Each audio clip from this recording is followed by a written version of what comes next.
pretty lies. Look me in the face, tell me that you love me, even if it's fake. Hello everyone, welcome back to my channel commerce with Anjali Talwar. आज हम अपना economics का जो हमने chapter start किया हुआ है aggregate demand, aggregate supply and related concept वाला, उसका न्यू टॉपिक करेंगे जो कि है कंजप्शन फंक्शन। इम्पॉर्टेंट है, बहुत इम्पॉर्टेंट है। एक होता है कंजप्शन फंक्शन और एक होता है सेविंग फंक्शन। इनमें से प्रैक्टिकल आ सकता है, ठीक है। जो हमारा ADAS वगैरह वाला है ना, इसमें से प्रैक्टिकल जो बनता है इसी में से बनता है। अच्छा, थ्योरी भी आ सकता है और प्रैक्टिकल दोनों आ सकते हैं, ठीक है। तो इसको ढंग से करना। इसके फॉर्मूले बहुत ईजी हैं, अगर आपको मीनिंग क्लियर हो जाए तो मीनिंग से ही फॉर्मूला बनता है। तो स्टार्ट करते हैं। तो अगर मैं आपको इसका मीनिंग बताऊं तो मीनिंग के साथ हम क्या पढ़ेंगे, कंजप्शन फंक्शन का मतलब क्या है, फंक्शनल रिलेशनशिप बिटवीन। अगर सेविंग फंक्शन आएगा तो भी मीनिंग क्या निकलेगा, फंक्शनल रिलेशनशिप बिटवीन किस किस के बीच में, consumption and income. Consumption and income, बात समझ आई। और यहीं अगर मैं आपको कह दूं सेविंग फंक्शन क्या होता है, आप डेफिनेशन लिखोगे functional relationship between saving and income. Easy है।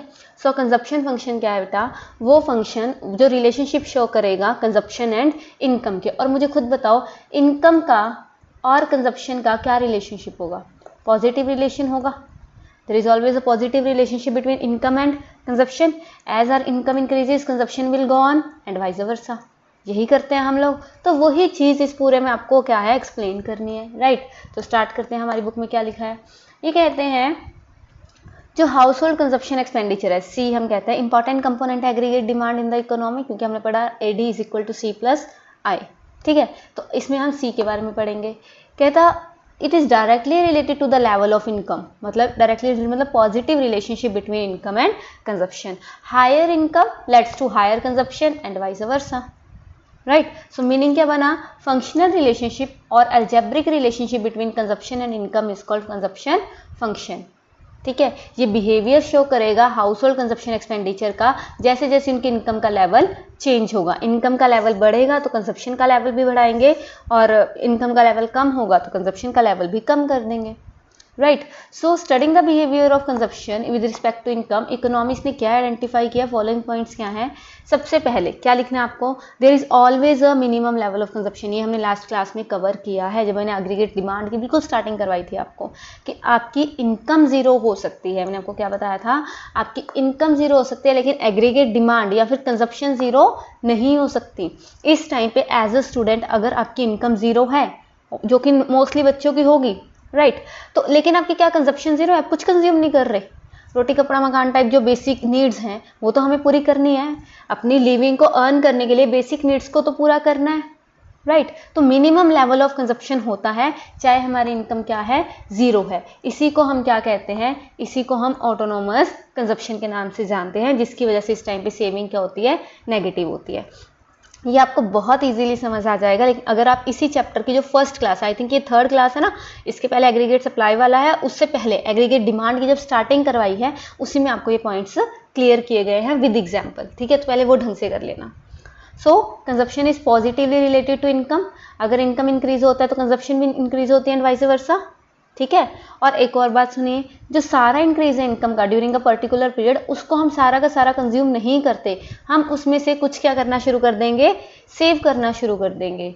सो the rate at which C increases, हो सकता है जिससे हमारी कंजप्शन इंक्रीज हो रही है वो कम है जिससे हमारी इनकम इंक्रीज हो रही है। इनकम हमने ली थी उसी एग्जाम्पल में 2020 से इंक्रीज होती थी, लेकिन कंजप्शन 5 से इंक्रीज हो रही थी, क्योंकि हम कुछ पार्ट क्या करते हैं, सेव करते हैं। ये समझ आया, यहाँ तक क्लियर है, बिल्कुल ईजी है। और इसी का अगर मैं आपको ग्राफिकल प्रेजेंटेशन में दिखाऊं तो ये बनेगा, ग्राफिकल और टेबुलर, है ना, शेड्यूल किया था हमने। अब देखो इनकम जो है जीरो से स्टार्ट होगी, यहाँ पे 50 से बढ़ाई है, 50, 100 और 150 बढ़ानी, ये सेम लेवल से है, ये ध्यान में रखना। क्यों, क्योंकि MPC हमारा कांस्टेंट होता है, वो हम आगे पढ़ेंगे, सेम लेवल से बढ़ाना है। और कंजप्शन 20 से स्टार्ट होगी, 20 अब यहाँ पे क्या है, ऑटोनोमस कंजप्शन, कि चाहे हमारी इनकम क्या है, जीरो है, लेकिन हमें कुछ ना कुछ कंज्यूम, मतलब खाने पीने के लिए 20 रुपये तो खर्च करने ही पड़ रहे हैं। और फिर ये 40 से बढ़ा के 60, 100, 140 हो गई। ईजी है। अच्छा, ये वाला टेबल नहीं करना, ये वाला नहीं करना, तो जो हमने लास्ट क्लास में किया था वो 0 से 20 वाला और 23 से 5 वाला, वही लिखाना, यहाँ पे कोई मिस्टेक नहीं होगी, कोई गलत आपका नहीं निकालेगा, right. So next one is, अब ये कहता क्या है, 20 यहाँ पे क्या है, मिनिमम लेवल ऑफ कंजप्शन है, तो ये हमारी ऑटोनोमस कंजप्शन होगी। सी इंक्रीज हो रहा है जैसे जैसे वाई इंक्रीज हो रहा है, सो ये पॉजिटिवली रिलेशनशिप है। The rate at which C increases, अब सी किससे बढ़ रहा है यहाँ पे 40 से, सी किससे बढ़ रहा है 40 से, लेकिन हमारी इनकम किससे बढ़ रही है 50 से, तो the rate at which C increases is lower than the rate at which Y increases. So y यहाँ पे हम क्या लिखेंगे, so thus while y increases each time by 50, c increases by 40 only. So difference जो आएगा ये मतलब क्या है, हम बाकी सेव कर रहे हैं। अब यहाँ पे अगर मैं आपको बताऊँ तो यहाँ पे जो 100 रुपये मेरी इनकम आई और 100 ही मैंने कंज्यूम कर दिया, तो यहाँ पे कुछ भी सेविंग नहीं हुई।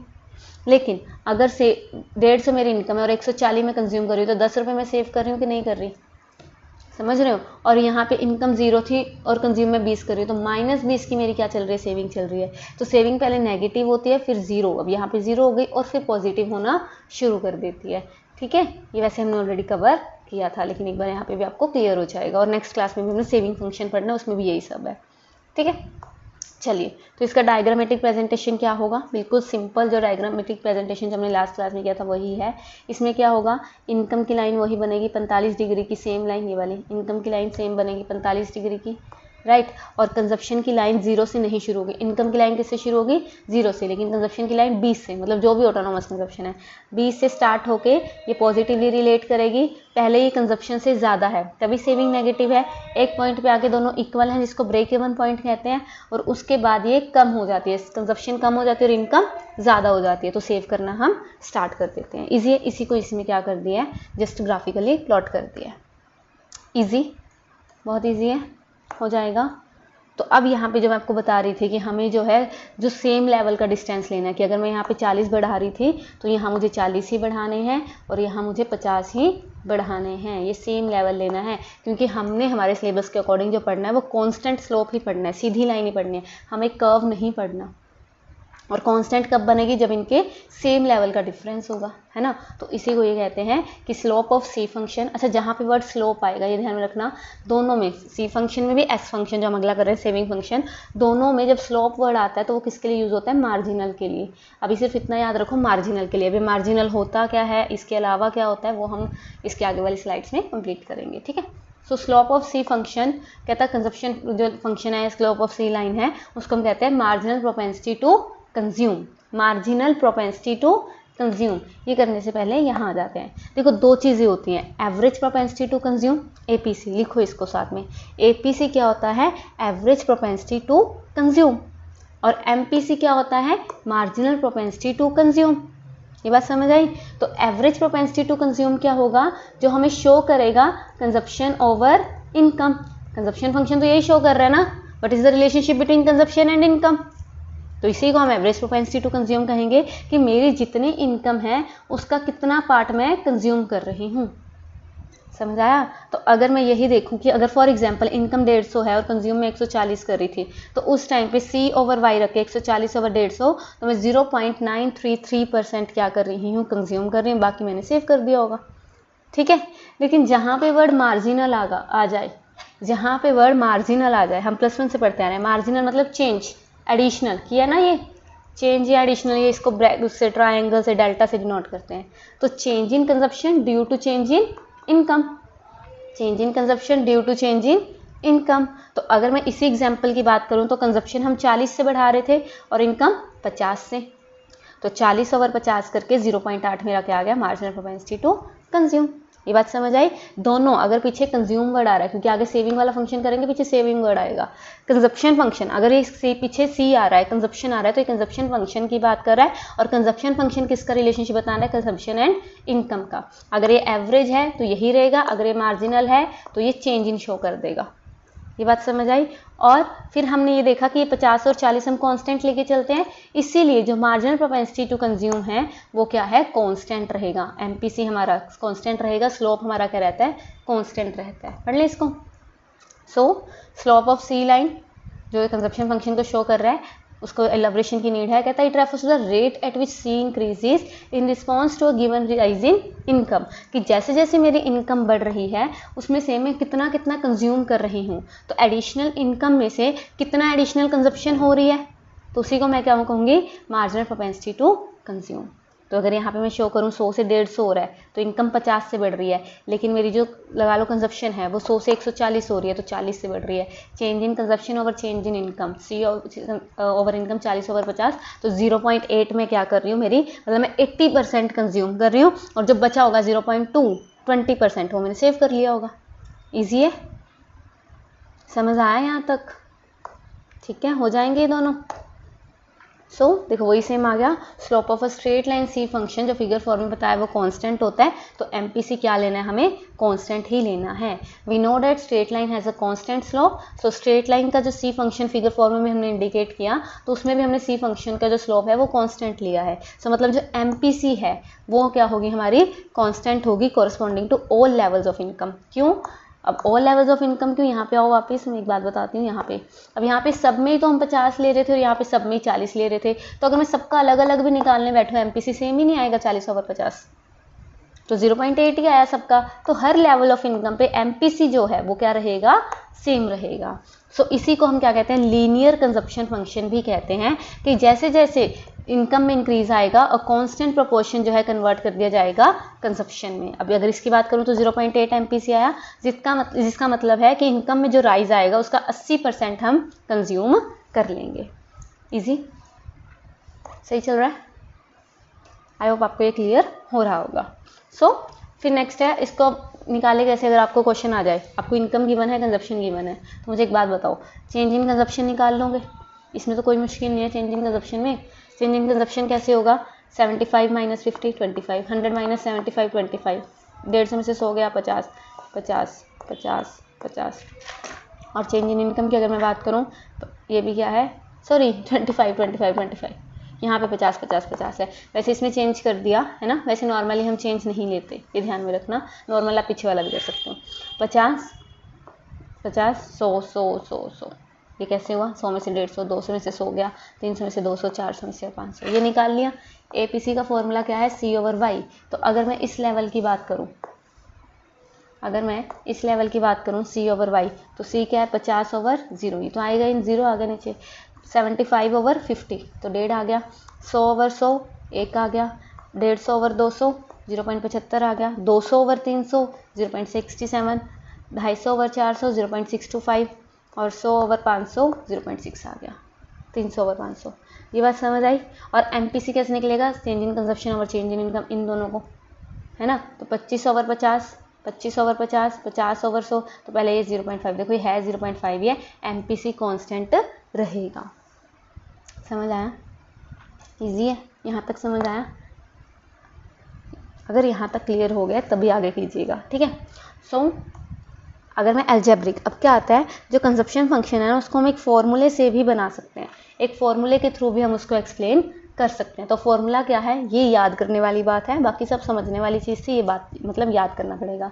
C is equal to C bar plus B Y, C is equal to C bar plus B Y. अब यहाँ पे C क्या है, यहाँ पे C है कंजप्शन, और C बार क्या है, ऑटोनोमस कंजप्शन। ये करवाया था ना मैंने, जब बिल्कुल आपको स्टार्टिंग में करवाया था कि जब हम मिनिमम लेवल ऑफ कंजप्शन लेंगे when our income is equal to 0, फिर भी हम कुछ ना कुछ कंज्यूम कर रहे हैं, उसको हम ऑटोनोमस कंजप्शन कहते हैं, और उसको हम प्रैक्टिकल में सी बार से डिनोट करते हैं। तो यहाँ पे सी बार क्या है, ऑटोनोमस लेवल ऑफ कंजप्शन, ठीक है। और फिर उसके बाद बी क्या है, बी है एमपीसी, ये ध्यान में रखना, बी क्या है यहाँ पे एमपीसी, और वाई क्या है, इनकम है, ठीक है। तो मुझे एक बात बताऊँ, अगर मैं इसी टेबल पे आ जाऊँ वापस, इसने कौन से वाला टेबल लिया, ये figure 4, okay, table 3 figure 4 next होगा ये, हाँ यहीं पे आ जाऊँगा मैं, ये वाला ये, ठीक है। तो अब मुझे एक बात बताओ, यहाँ पे सी बार क्या है, सी बार क्या होगा यहाँ पे, सी बार 20,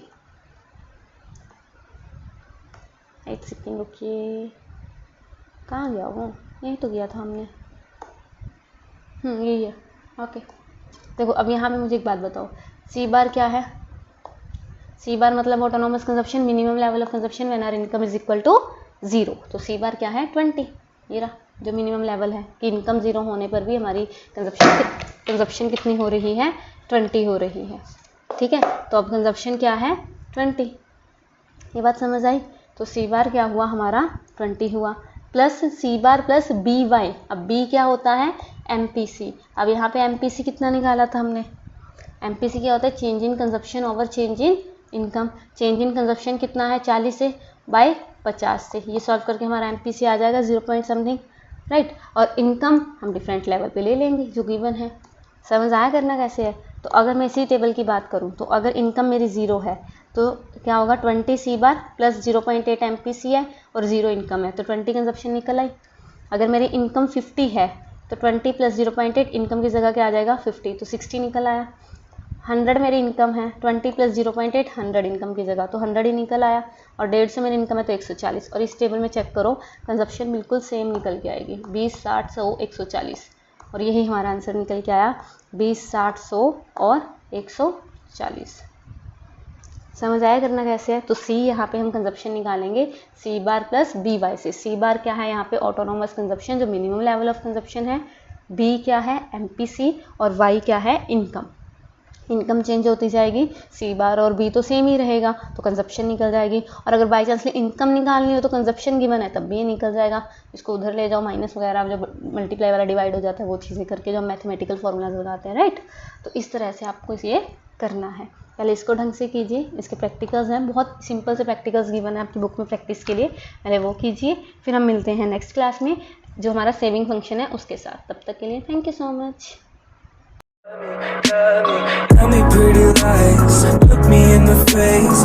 Tell me that you love me, even if it's fake.